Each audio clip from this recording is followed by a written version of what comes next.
wholesaler uses a weight of 950 gram for a 1 kg weight. A retailer purchases 15 kg of apples from him at 180 rupees per kg. The retailer then sell all these apples at 180 rupees per kg but uses a false weight of 750 gram for a 1 kg weight.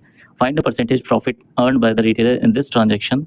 चलिए इस सवाल को कैसे करेंगे, तो SP upon CP का ratio निकालेंगे आप सबसे पहले। तो SP अपॉन CP का रेशियो क्या आएगा, तो होलसेलर ने रिटेलर को कितना बेचा है, तो इसने बेचा है 1 kg की जगह पे 950 ग्राम तौल करके बेचा।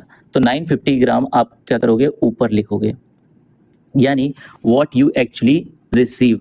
950 ग्राम आपने रिसीव किया था 1 kg में, और उसने क्या किया, यानी रिटेलर ने क्या किया, 1 kg के जगह पे 750 ग्राम बेचा है, यानी कितना दिया है 750 इंटू 15 kg, वो 180 रुपये पर kg के हिसाब से खरीदता है, यानी बाइंग प्राइस नीचे रखेंगे और सेलिंग प्राइस ऊपर रखेंगे, यानी 180 रुपीज़ में ही इसने बेच भी दिया है 15 के 15 एप्पल्स। ठीक है, अब इसको सॉल्व करोगे तो ये कितनी बार में चला जाएगा, 19 टाइम्स जाएगा, 5 से अगर ले जाओगे तो, और ये 15 टाइम्स चला जाएगा, और ये पूरा का पूरा कट जाएगा। तो SP और CP का रेशियो कितना आ जाएगा, आप कहोगे SP और CP का रेशियो जो आएगा वो आएगा 19/15, यानी कितने का प्रॉफिट हो गया, तो 4 का प्रॉफिट हुआ, कितने पर, 15 पर, तो 100 पर कितना, तो 100 पर निकालेंगे तो 15 दूना 30, 15 छंग 90 पॉइंट, 15 छंग 90 6, यानी 26.67 आपका राइट आंसर हो जाएगा। आइए इसी तरीके का एक और क्वेश्चन कर लेते हैं ताकि अच्छे से हम लोगों को समझ में आ जाए।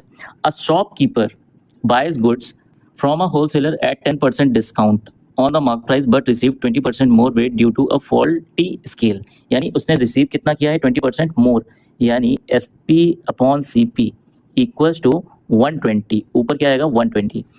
He then sell the goods to a customer at a 10% profit on the mark price but gives 10% less, यानी इसने गिव कितना किया है 10% लेस, यानी 90 इंटू, अब 10% का इसको डिस्काउंट मिला है, यानी ये 90 में खरीद के लाया होगा, यानी बाई प्राइस कितना हो गया 90, और सेलिंग प्राइस कितना हुआ 10% का प्रॉफिट, यानी 110 रुपये में इसने बेचा है। तो 0 से 0 कट गया, 0 से 0 कट गया, 3 4 12 हो गया, 3 3 9 हो गया। SP और CP का जो रेशियो आया है वो आया है 44:27। अब इसको प्रॉफिट कितने का हुआ है, तो 17 रुपये का प्रॉफिट हुआ है। 17 रुपये का प्रॉफिट कितने पर, तो आप कहोगे 27 पर, तो 100 पर कितना। तो अब इसको सॉल्व करने का भी तरीका होता है, अगर आप बोलोगे तो अगले वीडियो में डिवीज़न रूल भी मैं आपको समझाऊंगा, बट